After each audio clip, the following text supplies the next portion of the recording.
historical clock has been altered drastically over the last 200 years. It's suffered fires, been restored and altered.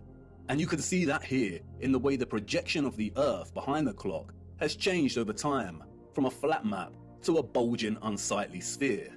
But look, when you align the ecliptic dial with the map of our greater realm, then this all starts to make sense. The zodiac constellations appear distorted, despite all having 5 equal subsections, because our location is limited within a portion of the greater realm, and this governs our observational perspective of the stars. The shape of this dial has nothing to do with an axial tilt. It is designed this way to reflect our known world within this magnetic field pocket. The realm is much larger, and therefore the firmament and circumference of the fixed stars in the water beyond is much larger than the circumference of our own magnetic field. Polaris is here, above the center, and this is so important. They tell us that our magnetic North Pole is separate from what they call true geographic north. Our magnetic North Pole is moving. How can that be? Is that just another one of their lies? No, it is not. It is a half-truth. They tell us over the course of a century, the magnetic North Pole has moved from its location, just above Canada, to near Greenland, and is now en route to Siberia. It is moving fast. Why? The symbol of the swastika and the black sun offer some clues as to why. For years now, flat earthers have come to see the magnetic North Pole and geographic North Pole as synonymous, but they are not. As you know, the swastika symbolizes the vortex, but the black sun takes its symbolic message further. The central core circle here represents the iron core, the black sun, or what the fictional Mercator called the Rupes Nigra. But look closer.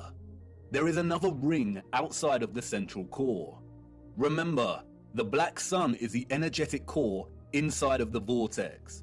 And remember also that in the heliocentric model, they acknowledge that the Earth's core is a solid iron sphere, but there also exists an outer core of molten iron liquid.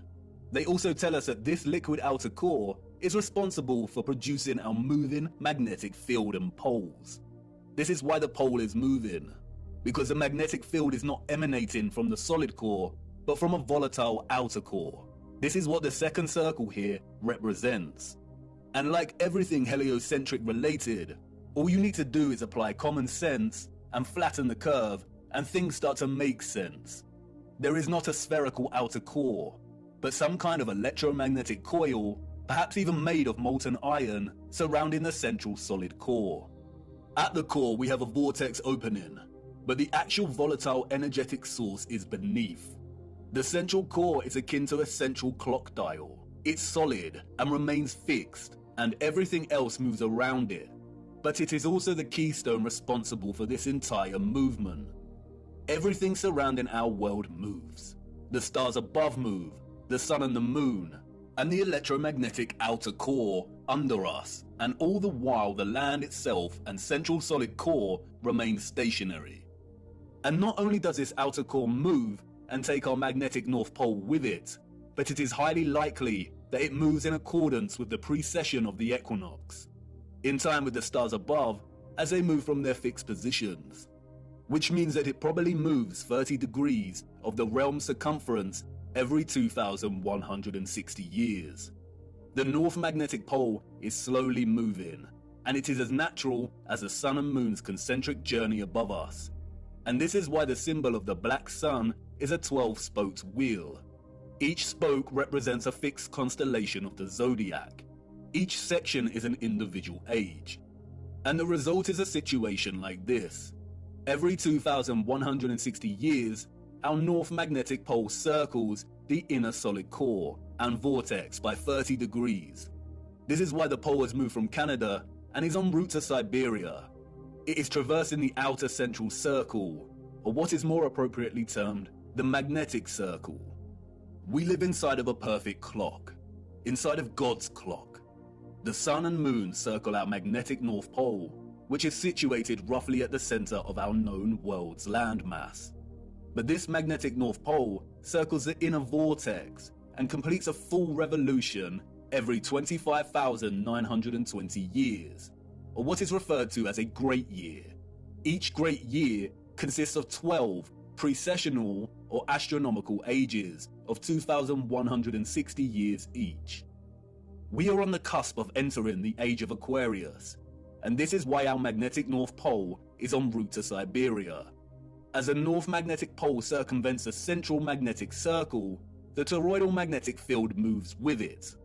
The Sun and Moon are bound in their revolution by our magnetic North Pole, and because of this, they move within our magnetic toroidal field only. This is why the magnetic North Pole will always be the center of our known world. As I said before, the first image of the landmass presented in the Moon's face is likely akin to an X-ray image, and has not captured any water mass. And because of this, it has only recorded the areas of our realm with high density, such as the land, in the same way an X-ray image will capture the parts of our bodies with the highest density, like the bone, but not the blood in our veins. In a sense, it is appropriate to view the landmass captured here as skeletal, and because of this, it has not captured the water or ocean surrounding our land, nor does it display a differentiation between the frozen landmass and that which is not frozen. If the Sun's concentric journey above us is bound by the North Magnetic Pole here and its magnetic toroidal field, and this entire magnetic field is moving with the pole, then it is likely we have a situation of a changing climate as this process unfolds. All areas outside of our magnetic field will inevitably be frozen and dark due to the lack of sunlight. And this is consistent with what some of the scriptures have told us. I saw the great rivers, and I came to the great river, and to the great darkness, and went to the place where no flesh walks. I saw the mountains of the darkness of winter. This is your ice wall, and it's not a constant, fixed wall. It is continually melting and refreezing with the revolution of the pole over the course of a great year and each astronomical age. Do you now understand why they are terrified of the ice melting, of our Earth supposedly heating up, and why this demonic joke of a man wants to dim the sun? They are using natural climate change due to the rotation of the magnetic pole to justify a whole host of useless measures and money laundering. They are terrified because they are on the verge of losing all control of the narrative. We must save the precious Antarctica from melting, the last unspoiled place on Earth.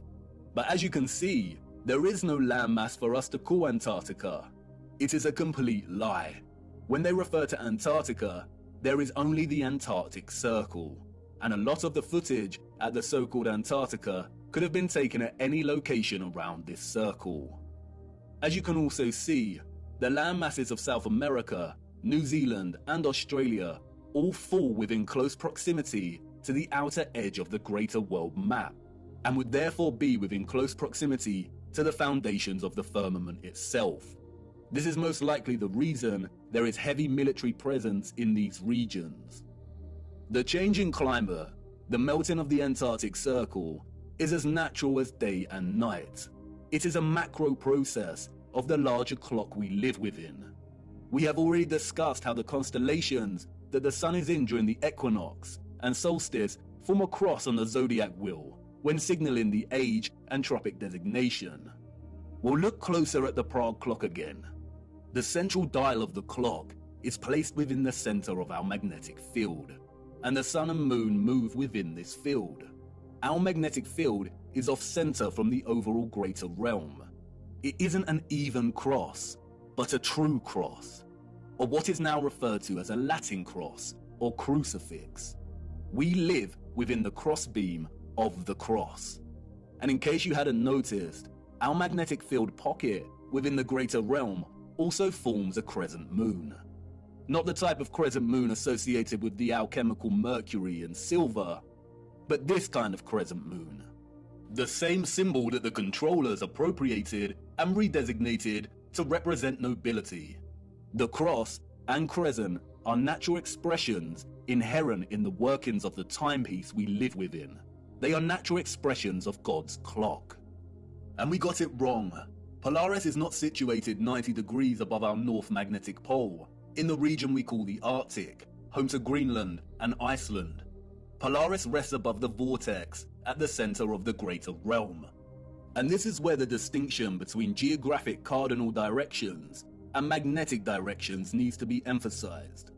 When we travel across our known world, or the land within our toroidal magnetic field, we use a magnetic compass, and the magnetic pole is in the center. That's why when we travel from west to east, we go in a circle, and when we travel north, we go towards the center, and when traveling south, we move directly away from the center. However, there also exist geographic cardinal points. And what do the scriptures have to say about this? It's right there in Enoch's reference to the 4 quarters of the world. Our magnetic field, according to Enoch, lies in the geographic north of the greater realm. And the first quarter is called the east, because it is the first. And the second, the south, because the Most High will descend there. And the west quarter is named the diminished. And the fourth quarter, named the north, is divided into 3 parts. First of them is for the dwelling of men. The second contains seas of water, the abysses and forests and rivers, and darkness and clouds. And the third part, the garden of righteousness. The vortex is in the center of the realm, or what is more appropriately termed true north. The X-ray image of the land on the moon map does not display this vortex, but, as discussed, it is present in the second image of the firmament. At the crown of the firmament, we see it reflected, the navel of the world. It could be that the garden of righteousness that Enoch refers to, and what is also known as Hyperborea, is located right where Sturgios has plotted it. But this land is not the true north or central vortex. That can only exist in the center. And as stated before, there is some curvilinear distortion present in the composite image on the moon's face. I have used my little colourful map here strictly for illustrative purposes. I am not a map maker, but I did attempt to smooth some of this distortion out. Let's hope Sturgios tackles the distortion. And in both my quick attempt and the actual moon map, we do see a body of land right in the center, right here. Perhaps this is the garden of righteousness, surrounding the central vortex. And perhaps Enoch's reference to it being located in our northern quarter is because it can only be accessed from within this quarter.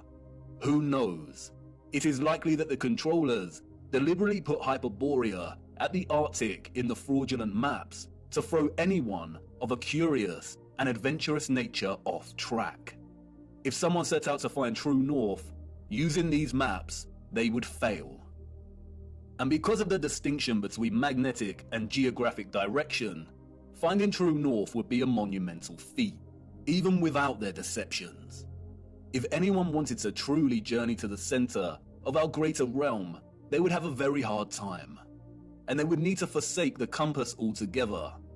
If the geographic south of our magnetic field is down here, with the lands usually associated with south, then the central vortex of the greater realm falls within our geographic north. But we would not be able to reach it with the compass pointing north. It is not located at our north magnetic pole. If you use a compass to travel north, you will end up traveling here. If the South Pole is the entire Antarctic Circle, then to travel to the true north, you would need to go south. But even then, this would most likely fail.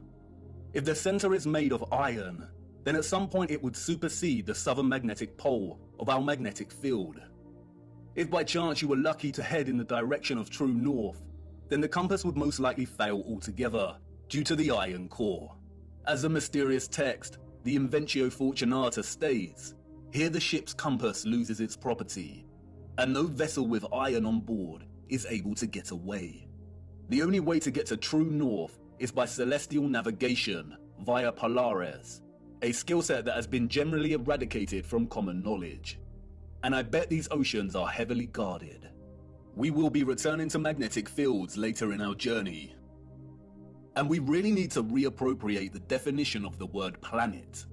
Planet, a smaller subsection or fraction of a much larger plane. Time is ticking, viewer. You are wondering why I brought you into this dark forest. Why is all of this important? Because once upon a reset, The established timeline is a lie. We cannot begin to map our revised timeline unless we start plotting it in accordance with the greater realm we inhabit. We need to apply the astronomical clock, the ages, to get closer to some kind of clarity. We are not out of the forest yet. And can you feel it yet? The entire matrix is starting to crumble. Everything we've ever learned, everything we've ever relied upon to shape our understanding of the realm we temporarily inhabit is now unreliable. And all we are left with is our own eyes. And all we see over and over again is water always seeking its flat level. We see structural remains that those in the history books could not have built. And we see a great evil multiplying. We only have our eyes and old photographs, moments captured in time, the act of photography, the art of juxtaposition, of comparison and contrast. We are so small, our world in the mirror. Where are the maps of the age of Pisces? Where has our history gone? And what has become of us now? Are we that different to those we see in the 19th century? Look at us, desperately searching for lost time.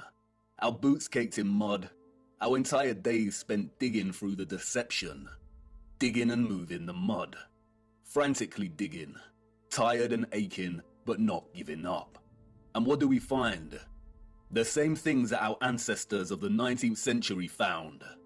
Glimmers of glory, of beauty, of pain, and wonder that remain stubbornly silent, offering no explanation for its existence or how it came to be.